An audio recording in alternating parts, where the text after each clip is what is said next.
Hello, ladies and gentlemen. Welcome back to the Pride FT. The FT stands for Football Thoughts. We are back for another episode, 1 week after the last, 1 week before the next. As ever, I'm joined by my illustrious co-host, Clark. I've confused him a bit there already.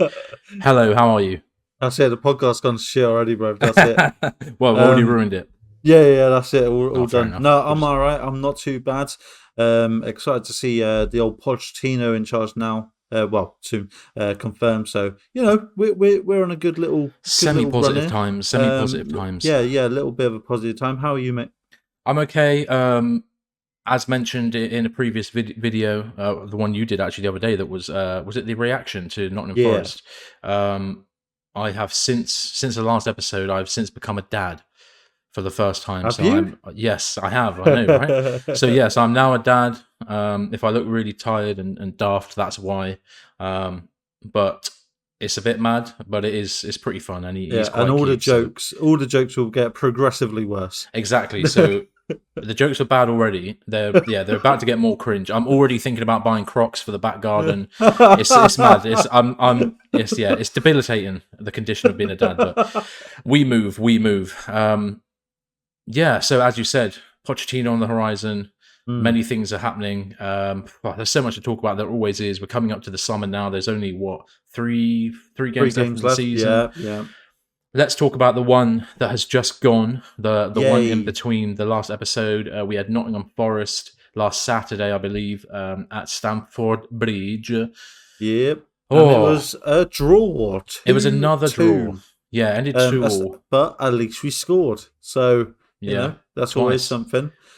We looked okay, ish. Yeah. I mean, it just looked like, I don't know, it just looked like the same old Chelsea that we've seen all season, and it loads of chances, just not finishing them, man. And I said it in my reaction, we need a bloody striker. It is literally should be our top priority over everything else right now, because we need someone to actually put the balls in the back of the net. It's no good getting them to into the box and nothing happening. So it wasn't too bad. We sort of started off. There was a lucky goal from Nottingham Forest at 13 minutes.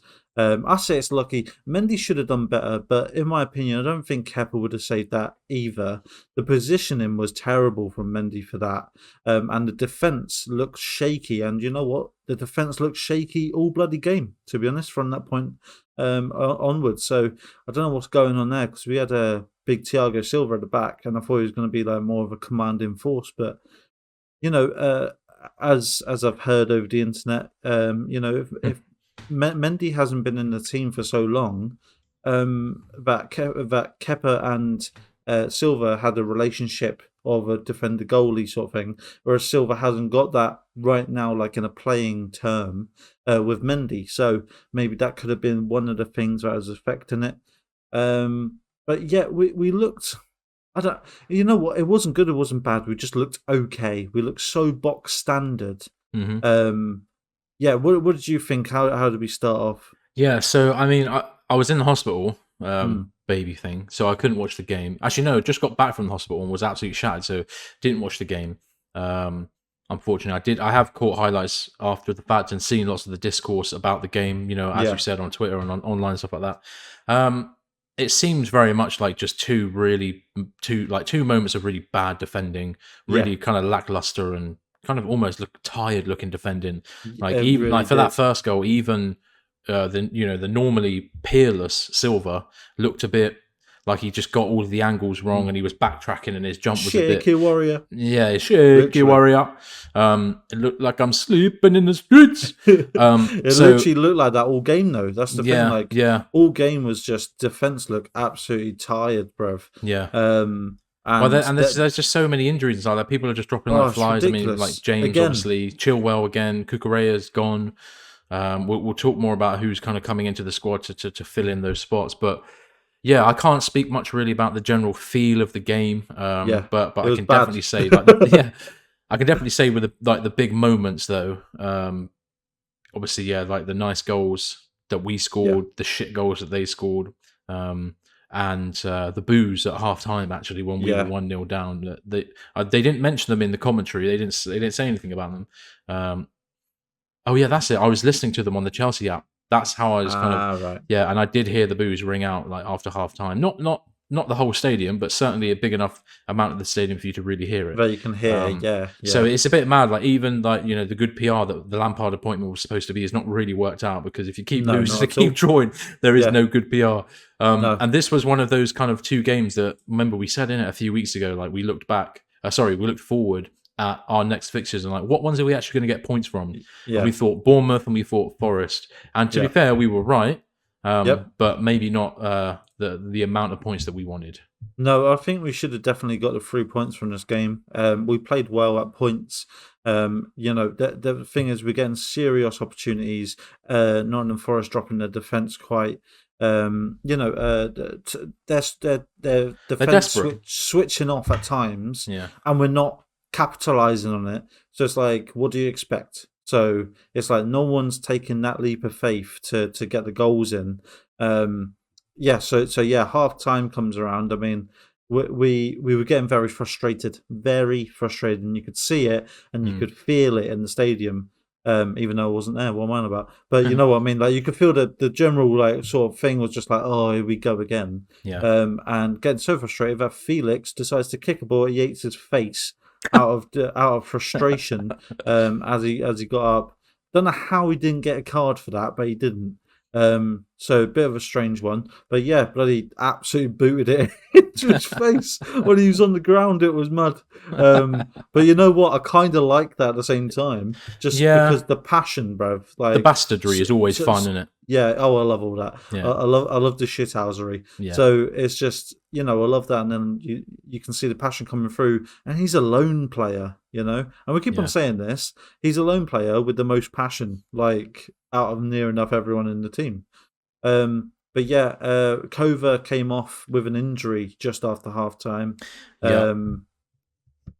Actually, just before half time, but I don't know. Half time. Kova came off for Ruben Loftus-Cheek. Kova just looked crap anyway, so I'm not too bothered about that. Yeah, he's having a weird end to the season, isn't he? He's really not feeling it.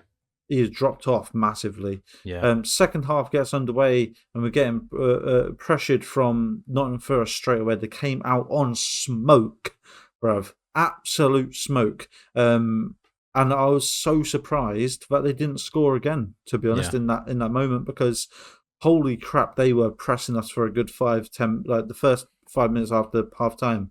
It was all them. And then all of a sudden, Sterling, do you remember Sterling? We bought him last year. He sort of he hasn't really. Ronald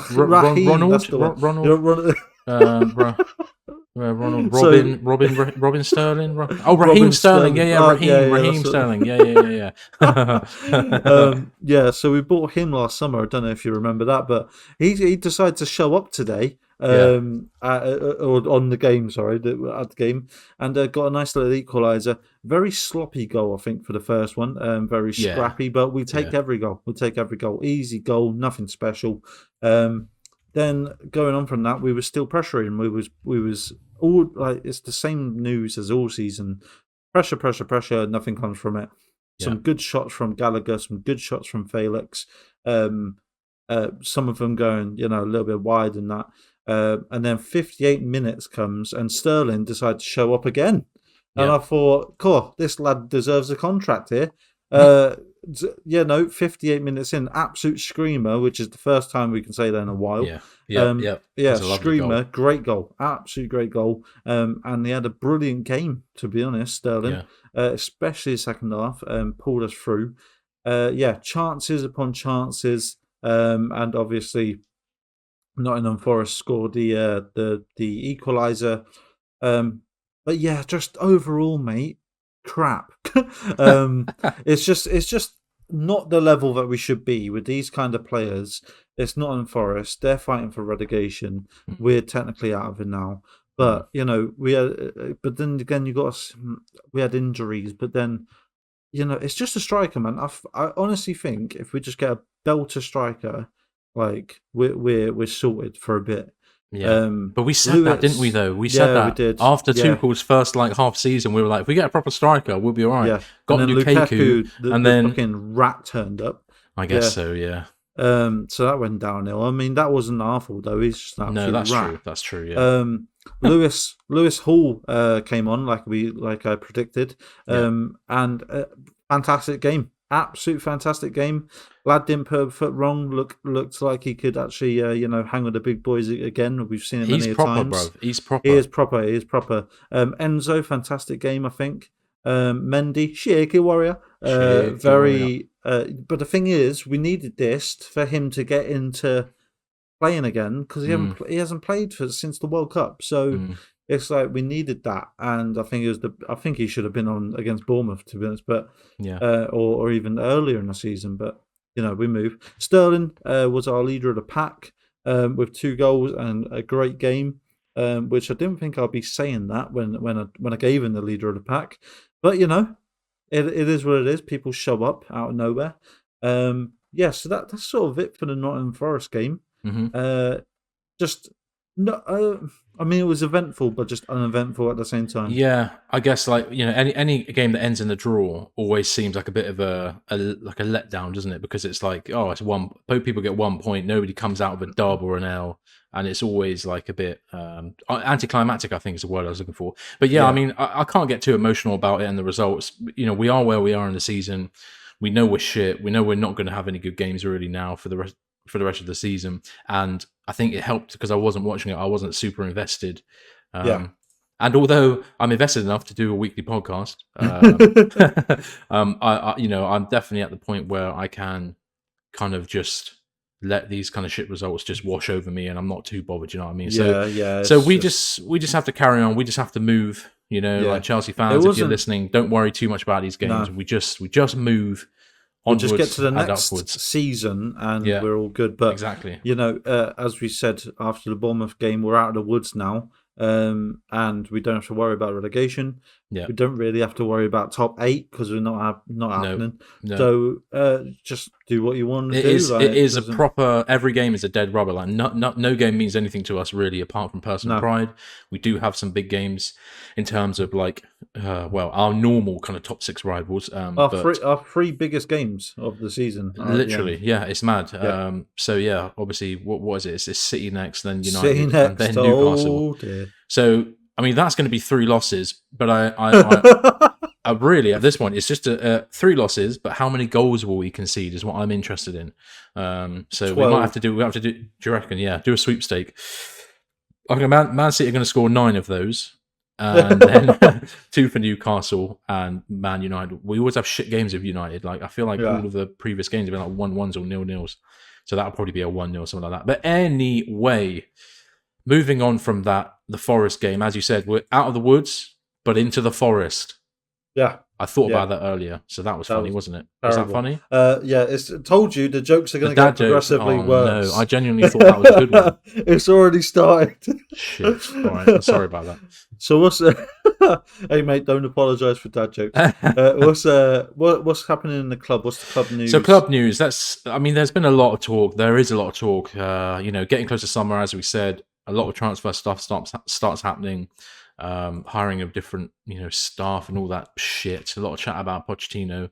The first thing that I came across today, I don't know if you've seen this, was actually I saw a video by Rory Jennings earlier, who is quite a divisive figure in the Chelsea community. I'm sure you'll agree.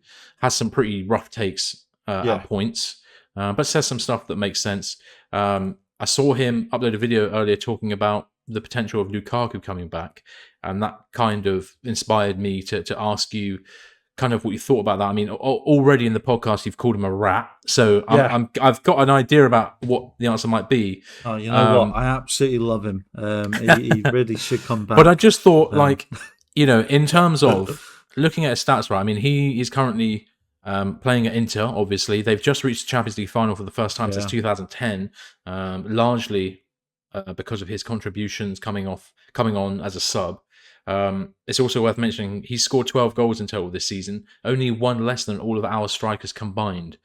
Jesus. So in terms of goal scoring output, he would could potentially come into the squad and be our best goal scorer outright, easily, straight away. We already own him. And if Pochettino, if that's something Pochettino is interested in, is that enough for us to kind of turn the other cheek?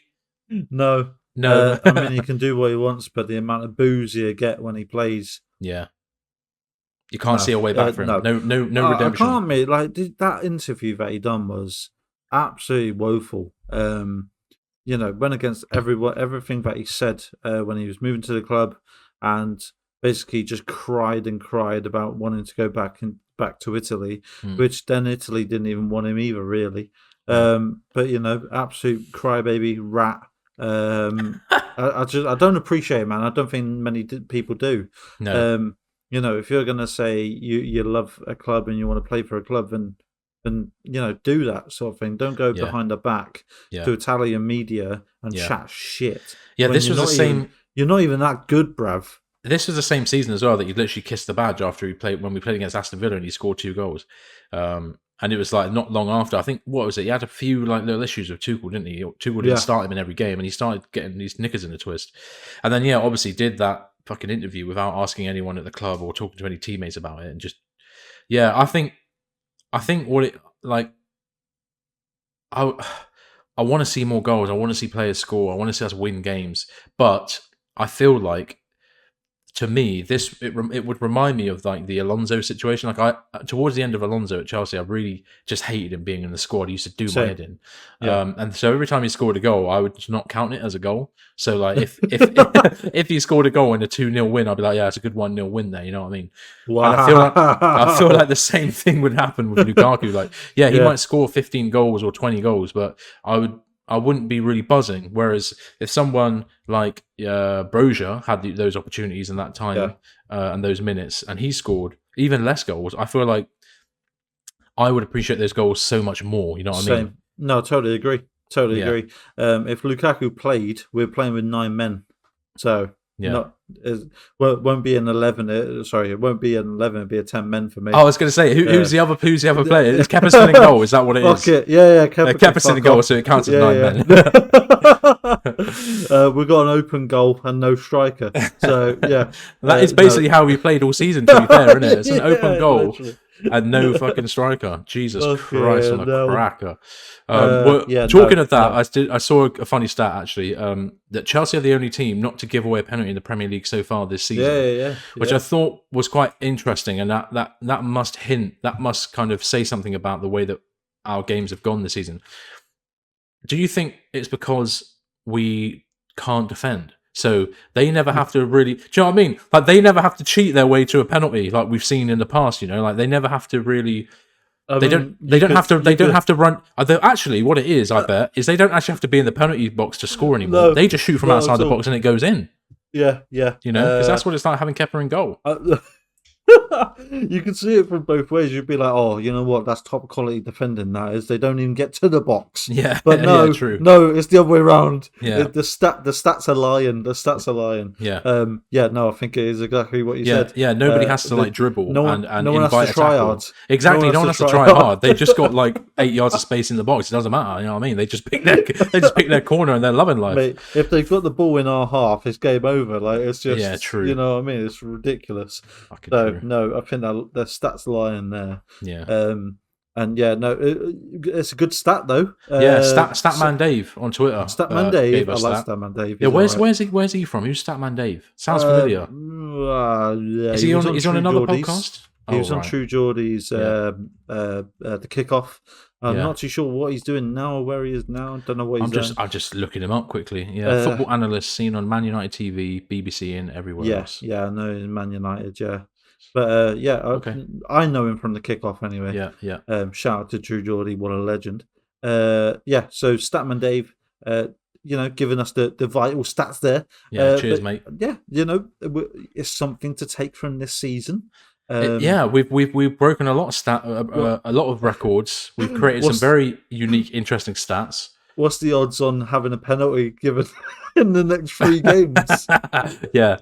No, fair enough. Like, Man City are going to be in our box for like 90% of the game, probably 90 minutes. So all it's going to take is one poke a leg out, and Grealish is going down. You know what I mean? All it takes is a stiff breeze and it blow him over. So a feather. Yeah.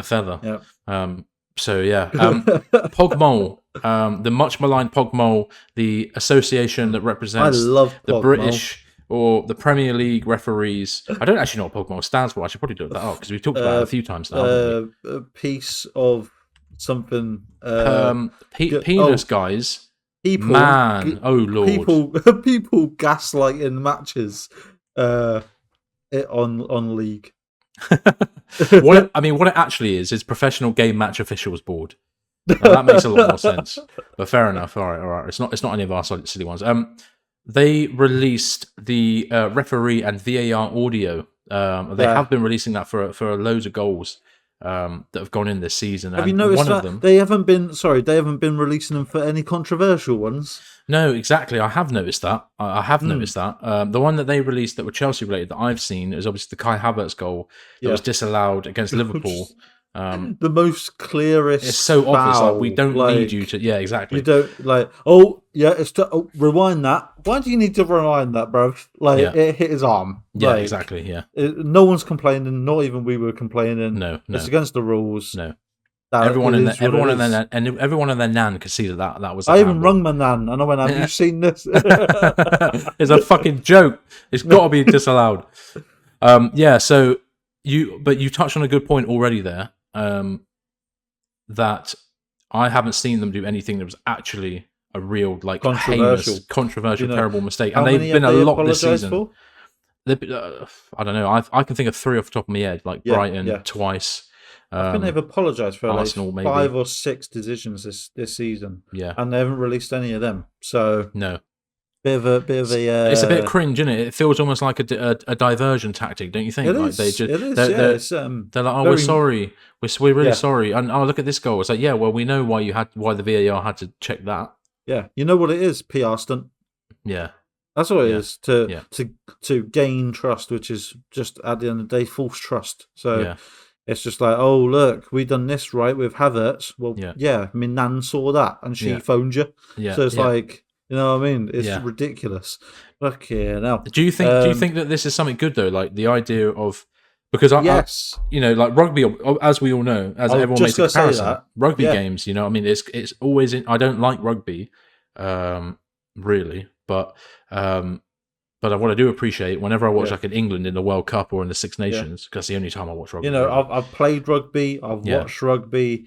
It's I think it's much more fair that that you know they take the time to review things, and you get to hear everything from the ref to whoever's doing the video assistant referees, all that, everything. And it's just full transparency, and I like that. Whereas, you know, with the Premier League, it's very secretive, isn't it? It could be like, it seems like it's secretive. Seems like something's going on back, like, you know, brown envelopes going everywhere. But you know, it's just one of those. I think more transparency in the game will create better decisions because people know that you're going to be outed for this. People know you're going to be asked why.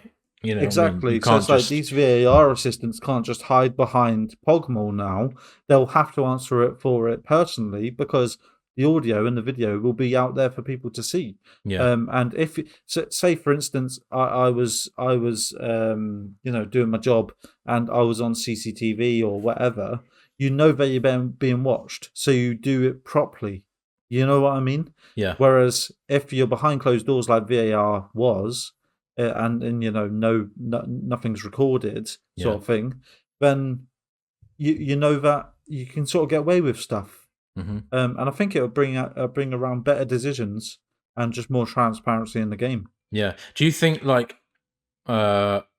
this is something that could be a weekly thing then? So you think about it, after every game week, if there were decisions that were obviously quite controversial, is this something? Like I feel like, do you think maybe like a referee press conference? Obviously, we have press conferences for every manager after a game, and we have them for some players as well. I wonder if like a press conference, maybe not, you know, after every game for every referee, but at least like after the game week's over, like an interview with whoever is like the spokesperson. Yeah. Then I don't know, maybe they could do a weekly thing, and they have to then talk through the decision. I don't know if that's good. they have like older refs on there, don't they? Like pundits and stuff like that. Yeah, They have refs like that have retired or Peter Walton in it on the BT coverage. It yeah. makes me laugh. So it's like they understand the refereeing point, and I think just basically just get the ref, like the first official Yeah, ref, yeah, get him to do a little 2-minute interview yeah, afterwards, yeah, saying what happened there in these yeah, certain situations, if there was a situation, and tell just tell us what happened, go through it, man, yeah, and I think people appreciate transparency and truthfulness instead of all this shrouded lies around mm, it. mm, And then, but because if there's no transparency, people make up shit in their mind. So if we don't see or hear what VAR are chatting to the ref, we're mm. like, well, they're biased. Yeah, yeah, Whereas if they actually explain their reasonings for it and say, listen, we believe it's this because of this, then we'll understand it more instead of just immediately going, boom, oh, it must be corrupt, yeah, you know? yeah. So Exactly. Yeah, that's the I think first it's a thought, good right? thing. Yeah, Yeah, I think it's a good thing. And I hope they do it for a lot more, to be honest, a lot more games. yeah. Yeah, so that's my thought. Do you think it's all right? Do you think it's a Yeah, good I thing? mean, yeah, I think so. At the end of the day, like they're professionals doing a job of work. They have a responsibility to do that work correctly, or to the best of their ability. And it's also something when you deep it, like the amount of money that is mixed up in every game of the Premier League Oh season, yeah, like the amount of money that the clubs that are going to go down this season are going to lose, yeah, is astronomical. astronomical. Yeah, The amount of money that you can really make or break seasons, depending on what positions you get, what competitions you're in, is really important for a lot of clubs. You think of like Brentford's, Brighton's, those who are now knocking on the kind of Europa League, Conference League, Champions mm, League door. Some of those results that Brighton's got shagged on with goals mm, earlier on in the season, they could be up there in the conversation. But yeah. now they're not, because they've lost points for stupid mistakes. Yeah, I like it. I don't know if it would ever. It's not, like VAR obviously was brought in, or at least we thought it was, to kind of end the discussion in it on like decisions, referee Yeah, but decisions. it's just been taken way too far. But it's just now it's just replaced that conversation with a different conversation, Yeah, because at the yeah, end of the day, it's still the referees making the yeah. decisions. They're just in And a different they're like, place. oh, look, his fingernails offside. Like, no one Yeah, cares. yeah, Like, unless it's half your body, I think it should be something ridiculous like that. Because if my toenail's offside to someone 50 meters away down the pitch, mm, like across from me, and my toenail is offside or whatever, and a strand of hair is yeah, offside, what advantage is that giving me? yeah, None. It's literally none. If it yeah, was a whole meter of my body, yeah, I think it should be judged on distance, if that makes sense. yeah. Okay. So we saw it with Liverpool's one, with whoever it was. That was no, it wasn't. Who was it? They released another one Yeah, basically, and he was right on the line, and they said, oh, what about the bloke the other side, like the far winger, yeah, and that's where they done the line from, the winger. What right. advantage is that given? That's Yeah, given no advantage yeah, because he's still 25 bloody meters away. yeah, yeah, yeah, Like yeah, it yeah, makes yeah, no sense. yeah. So yeah, I think there should be like I don't know, like a It's like a scrutiny, isn't it? It's like you can't, yeah, as you said, you can't hide behind the Pogmore. You can't, wait for them to no. say sorry on your behalf.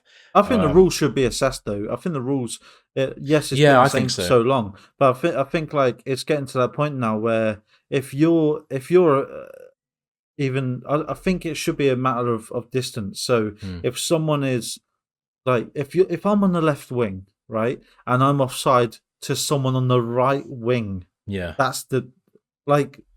It doesn't make sense. yeah, Like they're not yeah, going to catch me anyway, bruv. yeah, yeah, Like yeah, yeah. they're on the True, opposite side of the pitch in a true, different true. position. Yeah, Like it should be like a I don't know, maybe do it in thirds of the pitch. So yeah, like if they're in the middle third, the left third, right third, yeah, then they're that's the people that count yeah, towards being offside. yeah. If I'm in the second third and you're in the first third, then you don't matter because it doesn't like. I think it should be like that, but Yeah, it interesting. probably won't change No, because you can't teach an old dog new tricks. So no, no. yeah, and No. everybody hates change for some reason. I think it'd be a good one though. I think it'd be a lot more freedom. Yeah, I mean, it sounds like, especially in the Premier League, like you've got all the technology and the in theory smart people to work around it. So I can see it in like major professional competitions where, again, like you're right. It does seem I didn't really ever think about it that way. Like, why do we count offsides when it's from a player on the other side of the pitch? Yeah, it doesn't really make much sense. Like the only thing I can think of is that it's more about rewarding good positional shape. So if a team is really well drilled and they keep a really like solid line across the back line, that maybe it's like a reward for that. But I do get what you're saying generally. Can I also just say, for anyone watching the podcast, I do apologize for my background.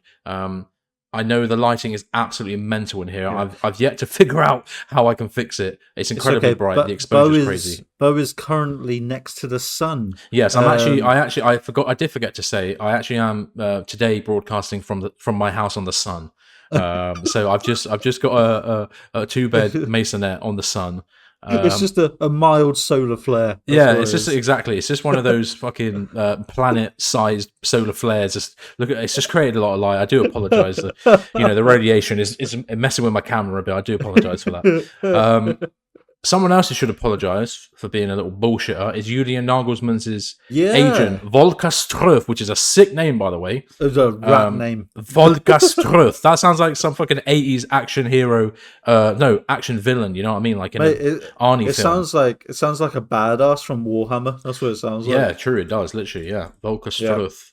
Hello, I'm Volker. Yeah, so he was lying, saying that Nagelsmann was first choice and all that stuff. Well, which he wasn't. We have a quote from a podcast from Bild. Bild is a German football publication. The podcast is called Phrasenmeyer.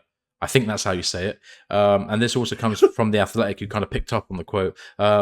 He said, I can confirm that Chelsea were quick to call. This is in relation to him talking about after he was sacked, Nagelsmann was sacked by Bayern. There were some phone conversations. It was the right decision not to go there. And he made other quotes as well. You can find it if you go to The Athletic, you can find it all there. But then the next day, I believe actually today, Chelsea have clearly put kind of their PR machine out and have kind of briefed The Athletic that they don't accept Julian Nagelsmann's agent, his kind of version of events. And that although the club were interested in Nagelsmann, he was not their first choice target, which is, here we were just a minute ago talking about scrutiny and having things be open and, honest. Wouldn't it just be nice to actually know what the bloody hell is going on? Because that's just agents for the PR. I know, isn't it? It's the agent. The PR war is so like toxic and like it is. There's so always much, has been. Yeah. I guess so. It's just crazy. Like there's. Why even come out and say that? Like, what do you gain from saying that?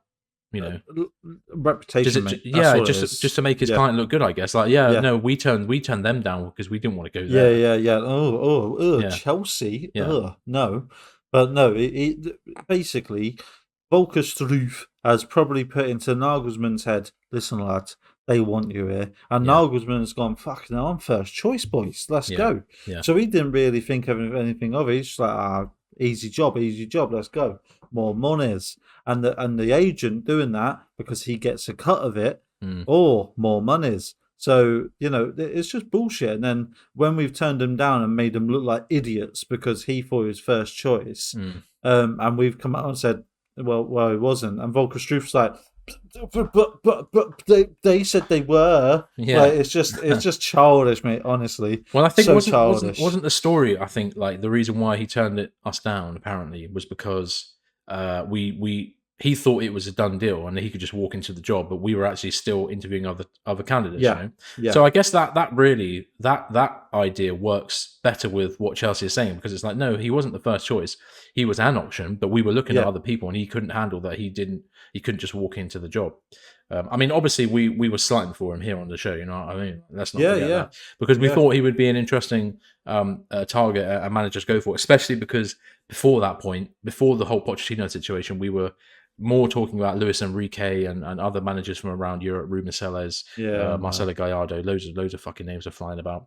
And to be fair, like, we have to remember that the Pochettino thing isn't actually confirmed. Until I see it on the club website, I feel a bit tough about it is though about saying it, but it is because Ornstein has said it.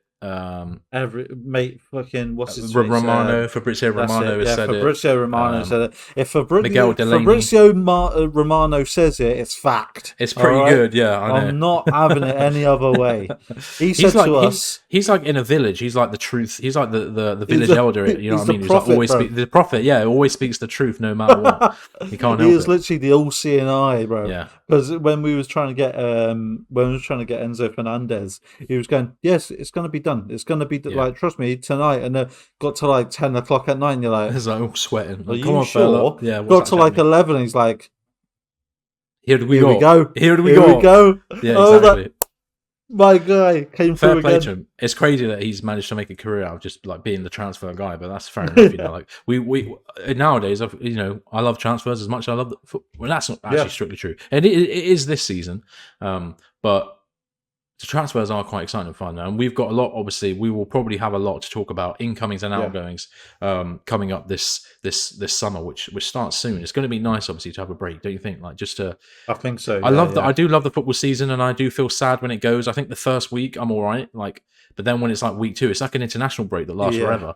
I get a bit sad, but obviously we do have lots of pre-season games to think about, and to I'm sure we'll be covering those a little bit and going over the squad and the players. So. I am somewhat excited, and I'm going to start the lad from 3 months old. I'm going to start him watching football games so he can Project Mbappe or Project Haaland starts now. You know what I mean? Don't do a Project Lukaku, please. Not a Project Lukaku. Not a Project Alvaro Morata. Not a Project.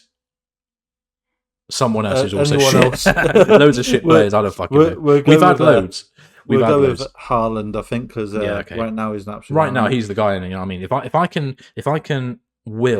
build the magic, the karma, the aura if I can suck that out of the screen from Haaland and transfer it into my newly born baby, and he grows up to be 6'5", absolutely strapping. He is blonde. The baby is blonde, so he's got that already. I mean, but to be fair, we were blonde. Well, I was blonde. Yeah. So. Well, I mean, I've kept my blondness. Yeah, yeah. Some people say I'm ginger. No, fuck that, man. I'm not fucking ginger.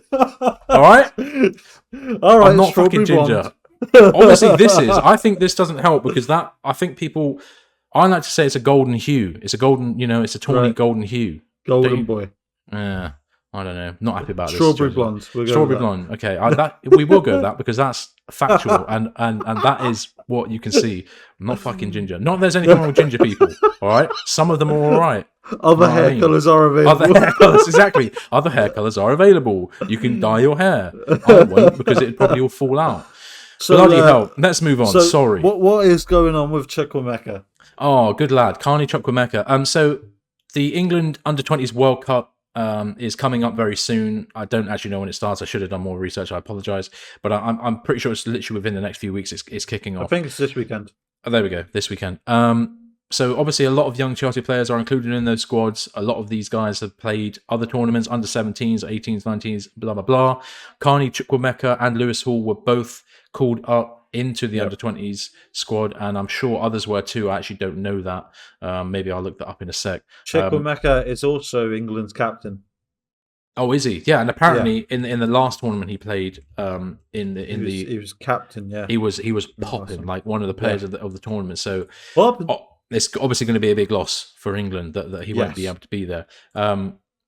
So yeah, he's been withdrawn. Carney's been withdrawn. Lewis Hall's been withdrawn to cover for injuries to Kovacic and N'Golo, who are injured. I just want to actually quickly go through the injury list again because I know we did it earlier on in the season, but just to give some, we've got time. Just to give some context as to why they had to be pulled out. So obviously Broja's injured still. James got injured again, and Kante got injured in training the other day. Probably not going to play for the rest of the season. Mason Mount is back on the grass now, playing football in training, which is good. I'm seeing some pictures with him. Yeah, his penis has been he's had a transplant, penis transplant. He's back. So he's all right. Cucurella's got a thigh injury. He won't probably see action until the last weekend, but we don't want to see him play again anyway. Chilwell's out. Koulibaly's injured. Kovacic injured. And so apparently is Marcus Bettinelli, but again, we don't care because he never plays anyway. So obviously we've got. How can you get injured, bro? Like I know if you're the third choice goalkeeper, what the hell do you have to do to get injured? But Honestly, Mo's going around wrestling people. Like, Yeah. It doesn't really say on the website, on the premierinjuries.com. It doesn't really give like the reason why. It just says other. So I reckon he's probably like fallen over at home or something. You know what I mean? One of those probably. embarrassing ones. Slipped in the shower. Like he's 60 years old. Yeah, he was just doing a massive shit. He stood up too quickly and just passed out in the bathroom or knocked his head on the bath. Done an Elvis, bro. Yeah, exactly. You know no. So yeah, obviously maybe a bit disappointing for the lads. It's probably does that mean we have Slanina? Slanina is, I think, in the squad. He's not on loan anywhere. He is knocking about. So, I don't know if he's eligible to play, but I'm sure he is. He'd like third. He'd be he'd be the new third. Yeah, it'd be good to see him actually. Hopefully, I don't know. I guess because Even of the embarrassment factor. Part of me wants to see him play like some of the last few games of the season because clearly Mondi and Kepa aren't really pulling up trees. It'd be interesting just to see how he fares. No, but anyway, we've only got Mendy, haven't we? Oh, true. Yeah, of course. Yeah, true. We've only got Mendy. But anyway, back to the topic. So Chukwuemeka Lewis Hall withdrawn from the England squad. Obviously, a bit of a shame probably for them because it's probably always nice. I've never done it before, but it's probably always nice to play for your country regardless of the age group. Mate, don't worry. No, okay, so you know what it feels like.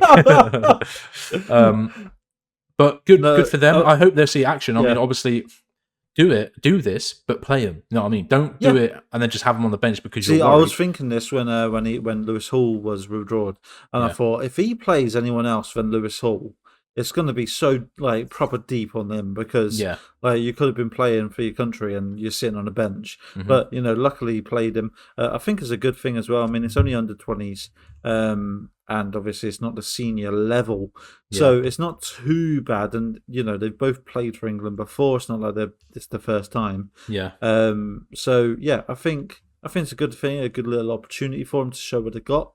To prove themselves a little bit. Chukwuemeka really hasn't played well at all this season. Really, I think I've seen him once, maybe twice.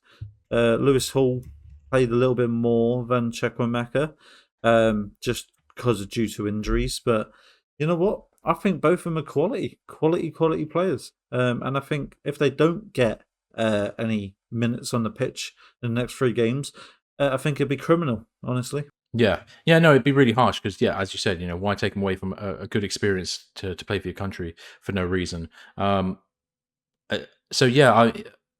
We also have worth mentioning. Teddy Sharman Lowe, goalkeeper, has been called up as well to the squad. We've also had Bashir Humphreys, I believe he's a right back, got called up. Chukwuemeka obviously not going, but was called up. Harvey Vale has also been called up. Jeez. We've had quite a big. Quite a lot of players go. Take the whole squad, why don't you? Yeah, literally just let them all go. I'm sure, actually, if I go on the Chelsea website, I'll be able to find the full list of everyone going because it won't only be obviously England players; it will be loads of players. And actually, this is something I should have probably thought about before because I'm sure. Yeah, it'd be quite a few, won't it? Being that, it'd be shit ton. We've got a really good youth system, so we're just pumping out banger players and like. Most major like European countries or even South American ones as well. We represent like Andre Santos is going, for example. Kendry Paez, who we actually haven't officially signed, as in it's not on the Chelsea website, but is again one of those Fabrizio Romano's here we go situations where it's pretty much nailed. He's also going. There are many talented young players who will be going. Talking of talented young players. Levi Colwill had an unbelievable game the other day against Asna, and contributed to Brighton's fantastic result there, which we'll touch on a bit later on. So much so, he was actually singled out by Brighton boss Roberto Di Zerbi, and he said about Levi, the best example, I'm going to do it in his accent, right? Here we go, he's Italian. The best example of courage was Colwill, of course, yeah? We defended man-to-man, and Colwill went 90 minutes to defend with Odegaard, 80 meters from Jessena Steele. This is the courage. So clearly, he's very happy with Levi's performances. Since that game, there's been a lot of chat about Levi being like a shoo-in to come back into the squad. Chelsea do not want to sell. They want him back in. I love it. Like, Cobham is just pumping out ballers left, right, and centre. And a lot of I've seen a lot of people tweet. I have seen it. A lot of people tweet about how Levi is probably the best under 21 centre back in the world. Jeez. All right? Not my words, other people's words. All right, I couldn't tell you who they are, but I can tell you that a lot of people think it. I mean, tweeted this is found this on the London is Blue podcast, their Twitter account. Chelsea are absolutely adamant that Levi Colwill will come back to Chelsea at the end of the season and will be part of the squad next season. That was from Matt Law, who gave them that quote. So I don't know if have you seen his highlights of that game? Did you see him? I haven't, no, but I'm excited. Look for it. He had 87% pass accuracy, 14 long balls completed. He's like fucking Enzo in the back. 4 clearances, 3 interceptions, 2 tackles, won 3 out of 4 duels, and wasn't dribbled past once. And this is against one of the best attacks in the league. And he had Odegaard. He was man marking Odegaard, and absolutely pocketed him and put him. Just kept him basically on a leash. He's still there. Yeah. So yeah, if you watch like the clips of the game of just the Colwill performance, it was amazing because like Arsenal pressed really well.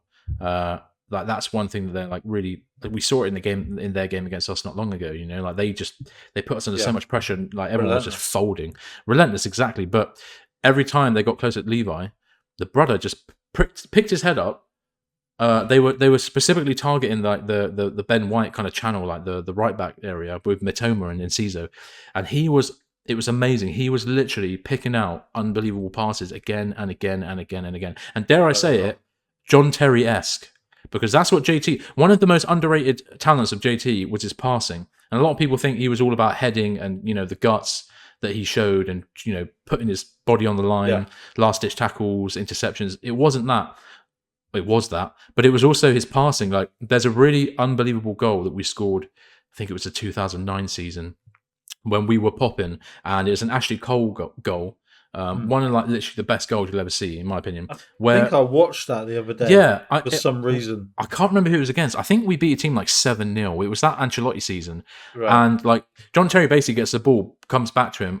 He does a first time right-footed pass to Ashley Cole, who's making a run, like, from centre-back position where it arcs perfectly over, meets Ashley Cole perfectly in his stride. Ashley Cole takes one of the best touches you'll ever see from a flipping left-back, and then bloody does a Ronaldo chop, and then like outside of the boot, left boot, tucks it in.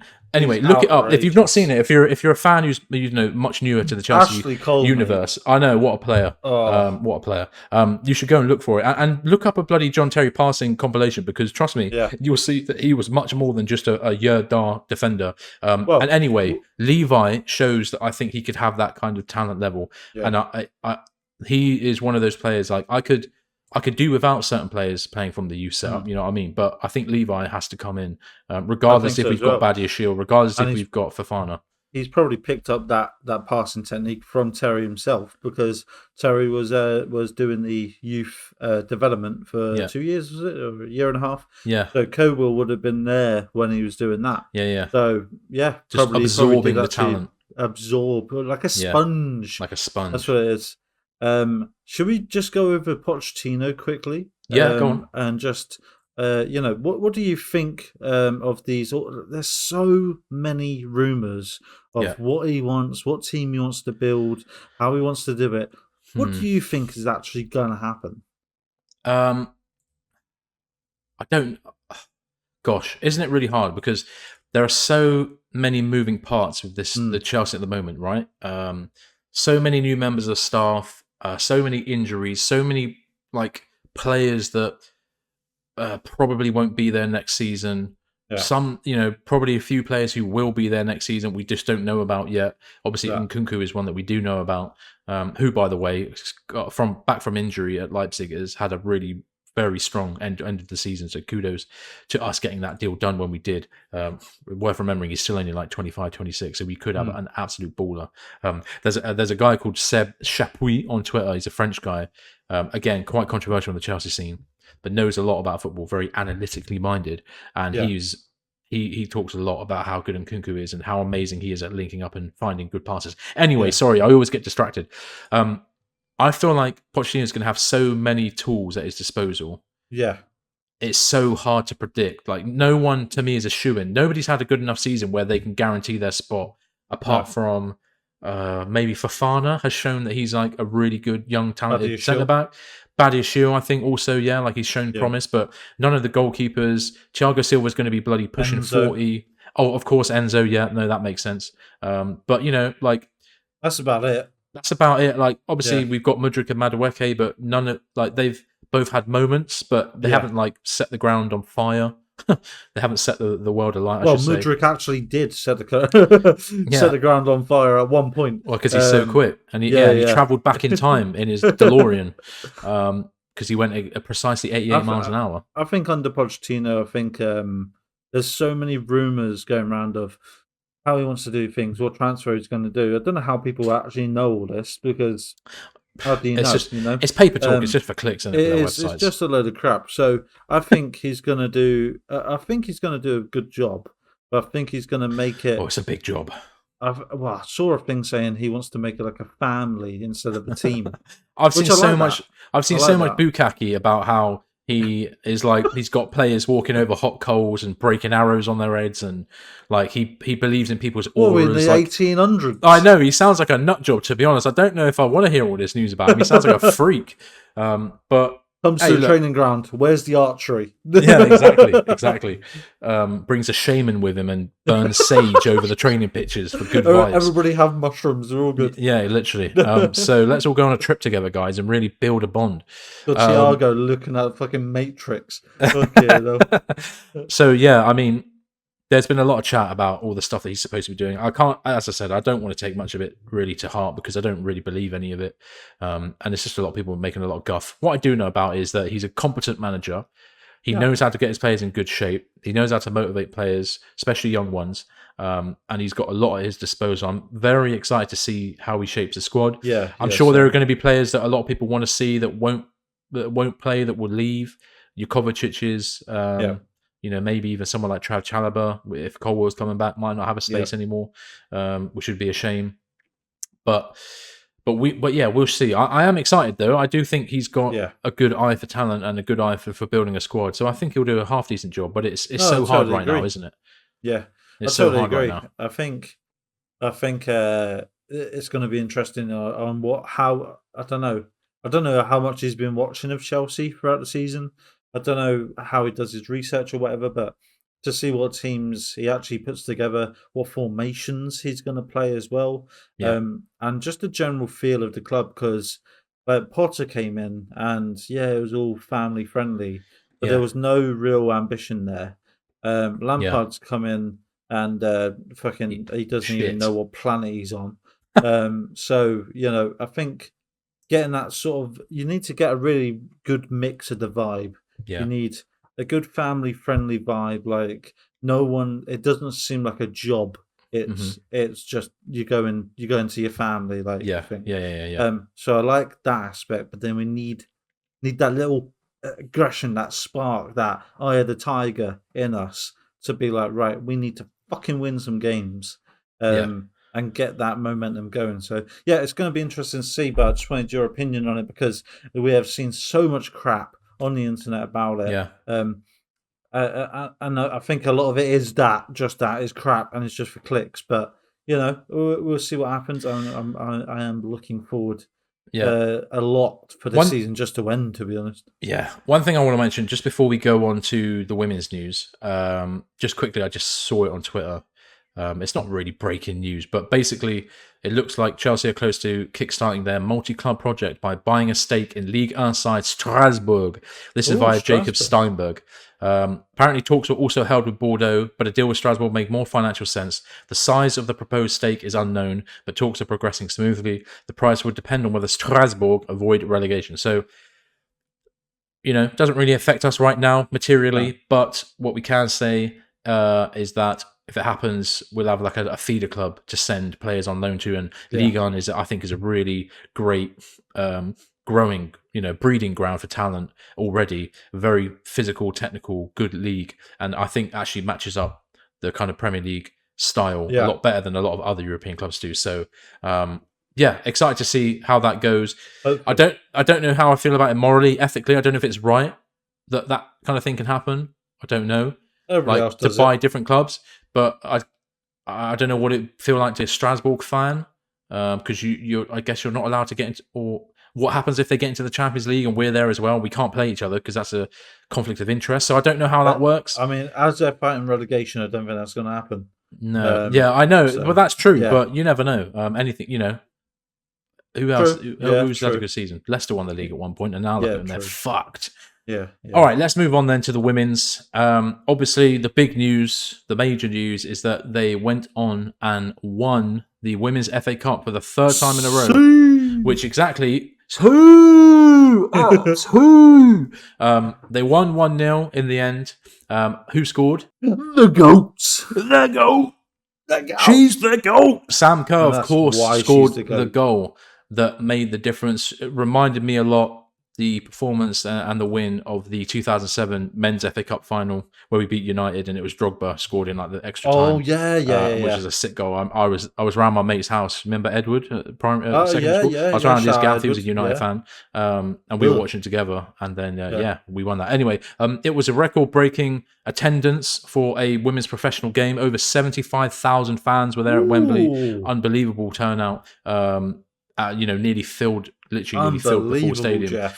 So imagine like the vibes must have been sick. The atmosphere must have been great. Yeah. To have that many fans to see them win an FA Cup final was amazing. The game was a bit weird. I did watch it a fair amount.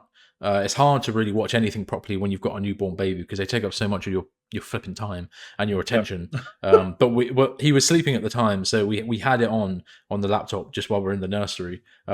But we did actually look like we were getting duppied quite badly, to be fair. United actually looked a lot more dangerous than we did, and they created quite a few dangerous situations. And Nikita Paris at one point had a pretty seemingly solid call for a penalty, and they had like decent efforts. And there was one point where the ball kind of bounced in the middle of the box.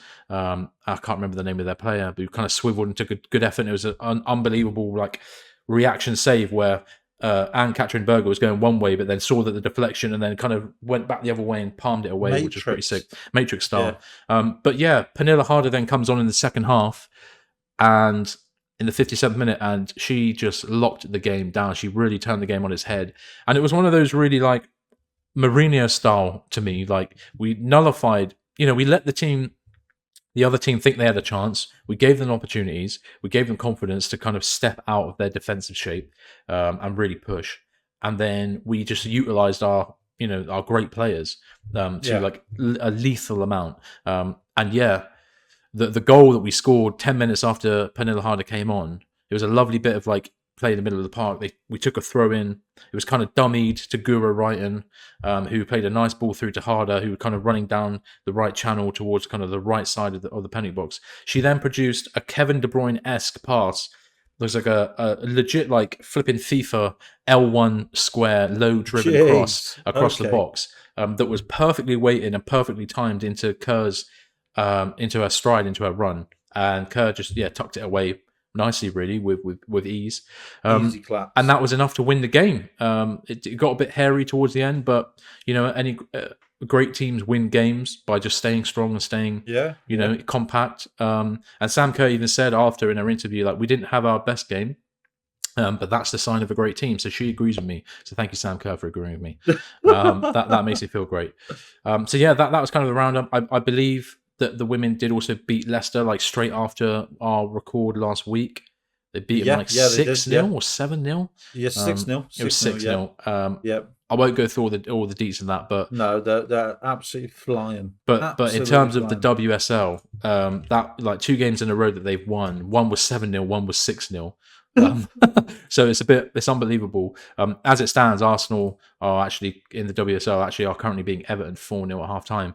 Chelsea women actually play today against West Ham at 8:15, and the title race is hotting up quite nicely. We do have a game in hand on United, but we are only a point behind them. So if we win that game in hand, we'll go 2 points ahead. We're still very much in for the WSL title, which is good to hear. But there are still a couple games left to play, so we will keep an eye on that, and fingers crossed they can get it done. And obviously, disappointment to go out in the Champions League against Barcelona. But if you can end the season, a great team, an unbelievable team. They've only just had their 162 game win streak in their league beaten like a couple of weeks ago, something stupid like that. So, well done to them. Good luck to them for the rest of the season. Hopefully they can do a double and bring back some pride to Chelsea, because the men's have not done anything to deserve any kind of pride. God knows we need it. Jesus we say that every week, but it bears repeating. In terms of the youth setup, no Premier League 2 games, no under-18 games. I believe those seasons are over. As I've said, there is under-20 Youth World Cup stuff happening, and probably other friendlies and trials and stuff like that. As I always say, go to Chelsea Youth on Twitter. He's the best resource for Chelsea Youth news. I've been following him for 7-8 years now. He's never let me down. Good lad. Shout out to Chelsea Youth doing the damn thing. Go there if you want more information about things that we may have talked about. Let's move on to Rival Watch. What is going on? Gosh, a lot of coming and going. A lot of action is happening in the Premier League. Man City are closing in heavily on another Premier League win. Their third in a row. They beat Everton 3-0 at Goodison. We're not a Farmers League, I swear. Yeah, exactly. It was again, as I said about looking out for highlights earlier about Colwill. Look for the Gundogan goal that he scored against Everton, which I believe opened the scoring. Just the techiest shit you'll ever see. Yeah. The touch, the finish, back to goal. He's come into his own towards the end of the season. He's a very clutch player, and for someone I don't think probably doesn't get maybe the ratings that he deserves. But it's an unbelievable goal, so definitely look for that on YouTube or anywhere else you get your fucking videos, like Vimeo or some bullshit. Haaland, by the way, Haaland also scored again. This is now his 52nd goal of the season. I mean, what can you say in it? Mate. What can you say? He's still got a few games left. City are playing Real tonight. He could score there. In a massive Champions League semi-final where they go in 1-1. It's going to be. It actually kicks off in about 40 minutes. So I'm hoping that the little man can stay quiet and I can watch as much of it as possible. But yeah, an unbelievable. He keeps adding to the tally. It's freaking me out. Okay, it's freaking me out. He scored more goals himself than our whole team combined. So it's a bit embarrassing. By a lot of teams. By combined. A lot of teams. That is true. That is true. Asna bottled once again. They got hammered. Let's just soak in the Arsenal tears. By the way. Can you feel that? It's warm, isn't it? It's like it's like being in a sauna. Very salty. Just surrounded by the good vibes of a lovely, comfortable sauna. You know, absorb that good vibe. They were trounced by Brighton at the Emirates. They lost 3-0. The result that effectively ended their title race. Basically means if Man City win their next game, they win the league. Exactly. The problem is that is against us this Sunday at the Etihad. Take it. I don't care. Yeah. We'll have to just firm it, you know what I mean? Like, the lads will just have to... we lose the game, Chelsea lads run into the bloody dressing room at the end and just hide in there, because we don't want to be on the pitch as they're all running about celebrating. That's fucking embarrassing. At least the Guard of Honour, at least we won't have to do the Guard of Honour because it isn't confirmed yet. That will be their next game. Yeah. So whoever that's against, I don't actually know. But good luck to you for having to be there like melons. Well done, guys. That was fantastic. Liverpool... The Red Men of Liverpool, who just celebrated or just had a good time with Eurovision, which was a blast, by the way. I don't know if you watched it. That shit was dank. Absolutely not. Yeah, it was class, bro. Some of the songs were so good. They were so good. There was one called Cha Cha Cha in particular by the Finnish fella. I can't pronounce his name. Cha Cha Slide? No, better. Worth looking out for. It was a banger. They keep on winning. I think they've won over fucking 8 games in a row now in the Premier League. They slapped Leicester 3-0. Leicester are arse. You know, they're probably going to go down. But Liverpool are now only 1 point behind United in 4th. Great game as well. Yeah. United do have a game in hand. And again, that's against Chelsea at Old Trafford. So they'll probably win that 1-0. and we'll gift them Champions League football, which will be annoying. Yeah. Tottenham beaten by Aston Villa 2-1. You love to see it. United themselves beat Wolves 2-0. Which is a nice bounce back for them after their 2 consecutive losses to Brighton and West Ham. Newcastle drew 2-2 with 10-man leads. That was a strange one. Which was a strange one. And it leaves the league as it stands looking like this. Man City at the top on 85 points with a game in hand against Arsenal. Arsenal with 81 points. No one's going to catch them, so they're going to be the number 1 and 2. Newcastle is just hanging on still to their Champions League hopes. They are now level with points with United, both having played 35 games this season. Liverpool played 36 on 65 points, so only a point behind those two.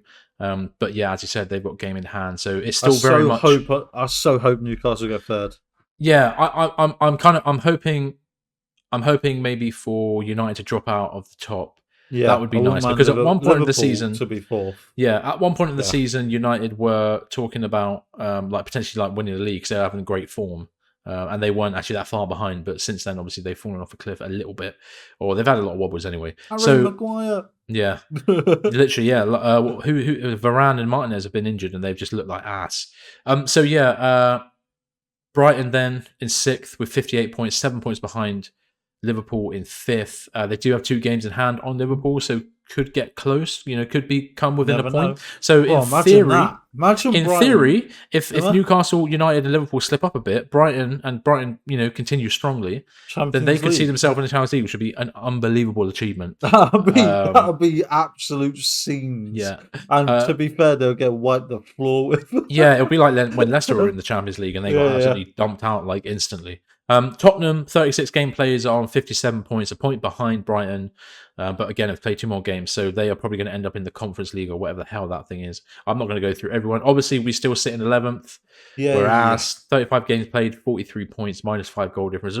And then in the relegation zone, which again worth touching on because it's still quite fun. Southampton are relegated; they're done. Yeah. It's finished. It's over. It's over. Leicester City, after that loss to Liverpool, are in a very dangerous position. They have 30 points with 36 games played. Leeds, 31 points with 36 games played.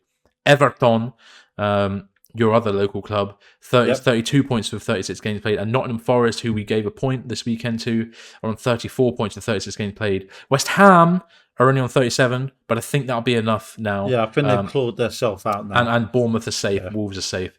So it looks it's between Forest, Everton, Leeds, and Leicester. I think Everton's a different type of beast when it comes to relegation, especially with Sean Dyche Ball. So, I think you still think they've got enough to stay up?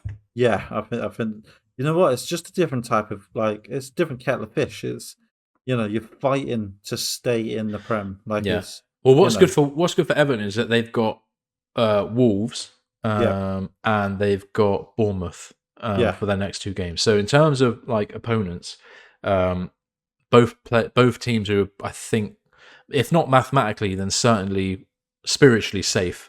Yeah. So you would want that probably. That's probably quite nice. Leeds and Leicester. I'm not going to go through who everyone else is playing, but anyway, it's close. We could see 3 clubs in Everton and Leicester who have been in the Premier League for a long time now go down, and we know which would be maybe quite interesting for the the variety. And Leeds, who's literally just come up 2 years ago. Yeah, but they're so shit, man. They're shit. I mean, I think they beat us twice this season, but they are shit. Yeah, shit. Yeah. But fuck them, bro. We don't like Leeds anyway. No, well, we had a terrible season. We're still 11th, so fuck everyone. Yeah, exactly. Yeah. That's probably a good place to end the show on, to be honest. Yeah. We got Man City next on Sunday, I believe it is. Sunday. Sunday. Have a little check. I think it's Sunday at 2:00 or 5:30. 4:00. 4:00. Yeah, okay, at the Etihad. In between. So we'll do a little match preview for you then, and obviously a match reaction. Maybe a live stream. Oh, we'll see. It's hard, isn't it? We'll see what happens. Hopefully, we get live streaming at some point just before the end of the season. So that's it for this week's podcast. Please like, subscribe, comment, drop abuse, drop what you think Pochettino is going to be doing, how you think the squad's going to play out, what transfers do you want. We want to hear it all. Give us your bloody opinions. Yes. And if you're listening on any of your podcast stuff, please give us a nice little rating. That would help. And yeah, thank you for listening. I have been Clark. My illustrious co-host has been Bo. And as always, up the chairs! Thanks for listening to The Pride. If you enjoyed what you heard, feel free to leave us a review on your podcast app of choice, and maybe drop a like or follow on our YouTube, Twitter, TikTok and Instagram pages. And as always, up the Chels!